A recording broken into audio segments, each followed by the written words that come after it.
Ayan, syempre nandito pa si Bumble Jeep na Wrangler. New restore, new aircon. Bago lahat ng gulong ito ay naka 6 stud. Automatic transmission po pala ang ating unit. Ang makina pala nito ay RF Mazda. Diesel type tayo. Bagong pintura lahat yan. Dahil ito ay new restore. Ayan, ang sukat ng gulong natin ay 265 by 65 rim 17. Ayan. Ayan, bagong mga gulong na 4. Ayan, dahil nga ito ay new restore, bagong aircon nito. Ayan, sarado. Ayan, dito bukas. Ayan po ang interior ng ating RF Mazda na automatic transmission. Ito naman ang kanyang dashboard. Ayan, may handbrake, si automatic transmission. Ayan, maluwag ang loob nito mga kapobre. Ang ganda pa ng mga upuan. Ito yung manibela natin. Ayan, buksan natin yung likod. Ito pala ay 3-door mga kapobre. Ayan, nakalak nga lang siya mga kapobre, hindi natin mabuksan. So, ito ay 3-door. Mabubuksan ang likod. Ang luwag ng likod.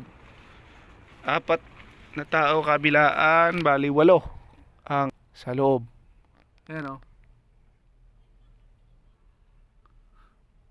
Maluwag na maluwag po yan. Kung siksikan, kasya pa yung mga 10 katao. Bali 12 ang sakay nito. Kung maliit lang yung sakay sa likod. Ayan po si off-road. Ayan o, off-road nakalagay.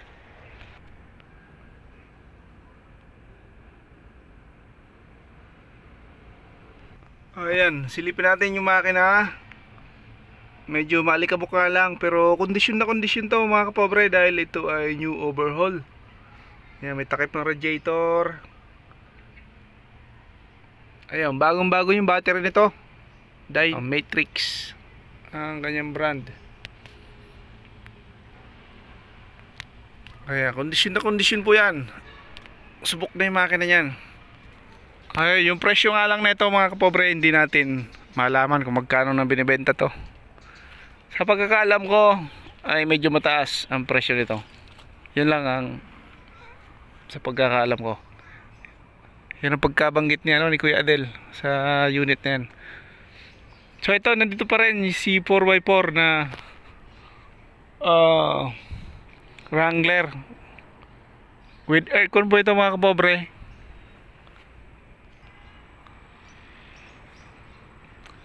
Ayan.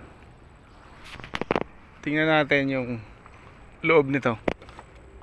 Sarado.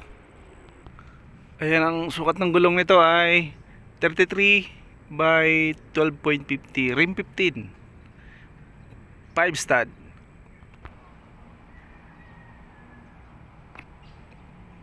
Sa presyo po, tawag na lang sa telephone number ni Bossing. Nandyan opening na video nilagay ko. Pakisilip na lang. Salamat.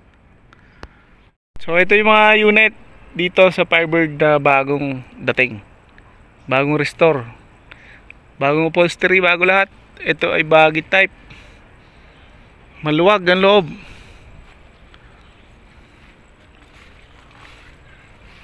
Ayan o. With stereo, bagong bago.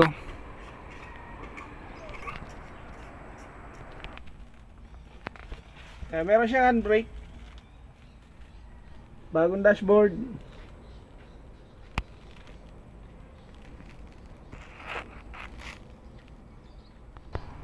Ay, Isuzu rin pala ang makina nito.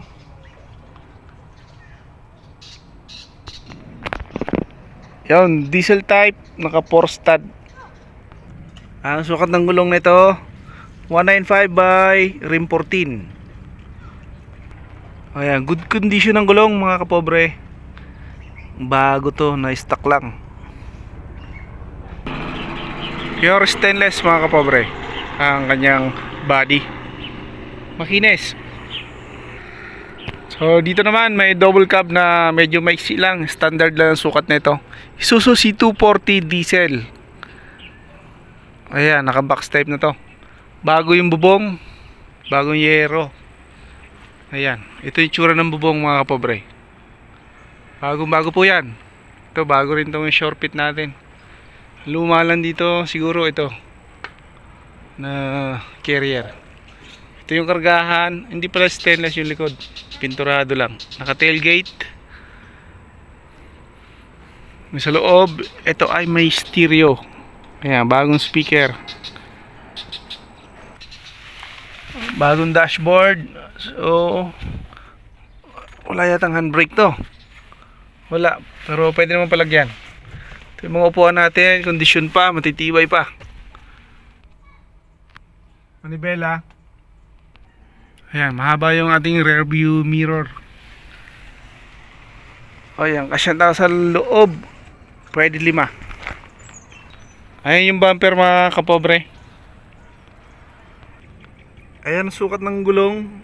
Ayan, rim 16. Ito ay naka 6 stud. Ayun, maganda, 6 stud. So maganda yung 6 stud kasi maganda sa kargahan. Isuso pang ilalim. Tibay niya sa kargahan. Ano lang ang available natin, yung pula, yung green na 4x2 na green. Ito 4x4, nandito pa rin, kulay pula. So ayan po ang mga available pa. Ito top down, nandito pa rin. Mga diesel po yan lahat. Ito na bulletproof natin, nandito pa rin.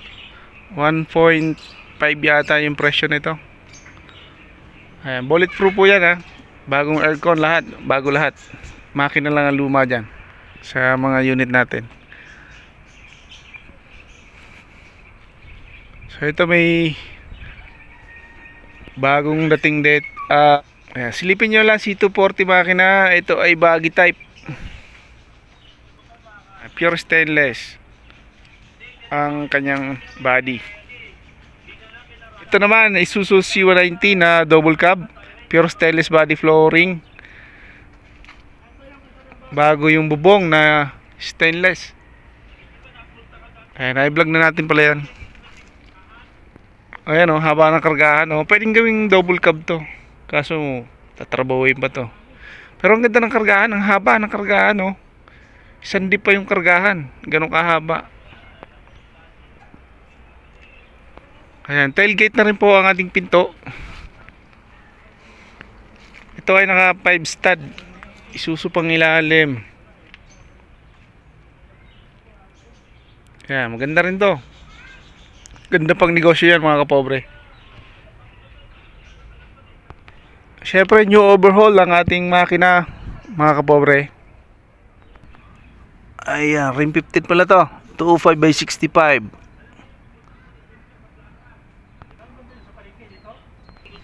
Ayan, astig ng ating bumper. Laki ng bull bar na nilagay oh.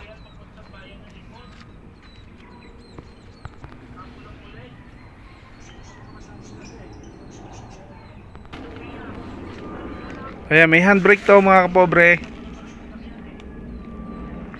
Bagong dashboard, pure stainless flooring body.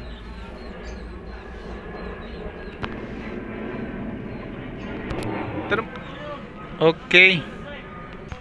Ayan, sa mga double cab na pure stainless, RF Mazda makina, 5 stud, Isuzu pang ilalim. Ayan, ano to, rim 15, 235/70, rim 15. RF Mazda diesel double cab na may stereo.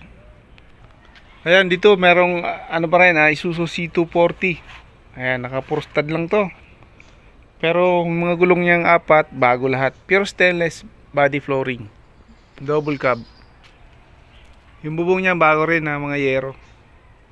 New overhaul ang ating unit mga kapobre. So ayan lang po ang ating mga available na unit dito sa Fiber Display Center sa ngayon, dahil yung iba nabenta na.